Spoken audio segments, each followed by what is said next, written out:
নমস্কার। আজ এসছি উড়িষ্যা রাজ্যের বালাসোর জেলার একটি ছোট্ট গ্রামে, ক্ষীরচোরা গোপীনাথ মন্দির।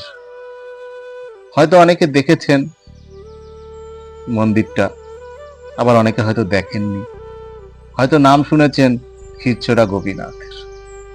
হ্যাঁ, ভগবান চুরি করেছিলেন তার ভক্তের জন্য। তার ভক্তের ভালোবাসায় ভগবান সাড়া দিয়েছিলেন, তার জন্যই তো তার নাম হয়েছে ক্ষীরচোরা গোপীনাথ। মন্দিরের ভেতরে প্রবেশ করে গেছি।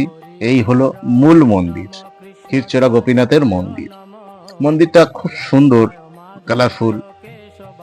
মন্দিরটা দেখে মনে হচ্ছে ভেতরের বিগ্রহকে একটু দেখাবো, অবশ্যই দেখাবো। এই গেটটা দিয়ে প্রবেশ করেছিলাম মন্দিরে, সেই গেটটা ভেতর থেকে দেখাচ্ছি। এটা একটা প্রদীপ জ্বালানোর মঞ্চ, আর ওই দূরে সাদাটা, ওখানে মহাপ্রভুর পাদপদ্ম রয়েছে, দেখাবো। এটা হলো নাট মন্দির। খুব সুন্দর জায়গাটা এবং খুব শান্ত নিরিবিলি।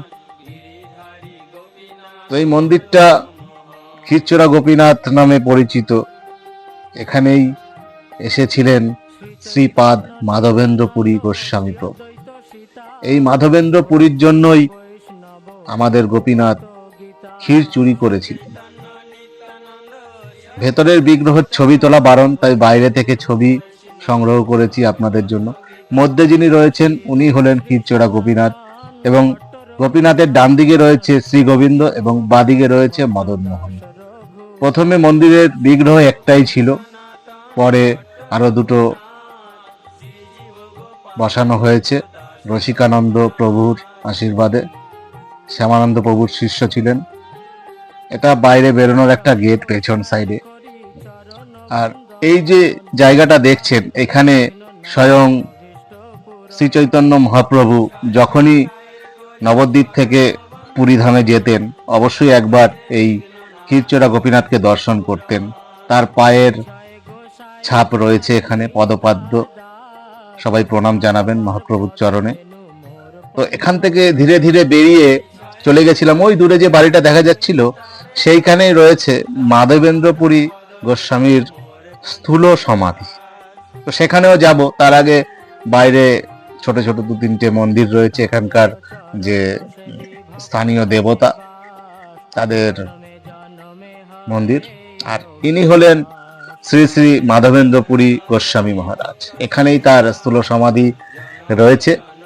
স্থূল সমাধিটা আপনাদের দেখাচ্ছি।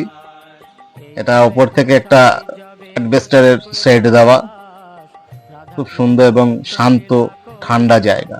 আর এই সমাধিটা দেখাশোনা করছেন ওই যে চেয়ারে বসে আছে এক প্রভু, উনি দেখাশোনা করছেন প্রায়, ওনার মুখে শুনলাম 43 বছর ধরে। আর এই হলো মাধবেন্দ্র পুরী মহারাজ। সবাই প্রণাম জানাবেন ওনার শ্রীচরণে, ওনার আশীর্বাদ নেবেন। তো যিনি দেখাশোনা করছেন, ওনার মুখ থেকে আমরা কিছু অলৌকিক ঘটনা শুনে নিচ্ছি এবং চেষ্টা করছি আপনাদেরকেও শোনানোর। অক্ষয় তৃতীয়ার দিন এই বিগ্রহকে চন্দন লেপন করা হয়। এর পেছনে অনেক বড় একটা কাহিনী আছে, ইতিহাস আছে। সেটা হয়তো এই ভিডিওতে তুলে ধরতে পারছি না। যদি কারোর এই ইতিহাস সম্পর্কে জানতে ইচ্ছা করে, অবশ্যই আমার সঙ্গে কন্ট্যাক্ট করবেন, আমি নিশ্চয়ই শোনাবো যতটা আমি জানি। কিন্তু কালের নিয়ম অনুযায়ী চন্দন তো এখন প্রায় অতটা পাওয়া যায় না, তাই অক্ষয় তৃতীয়া থেকে জগন্নাথ দেবের স্নান যাত্রা পর্যন্ত ওই চন্দন লেপন শুধুমাত্র বুকে করা হয়। চেষ্টা করলাম ভিডিওর মাধ্যমে যতটুকু আপনাদের সামনে উপস্থাপন করার।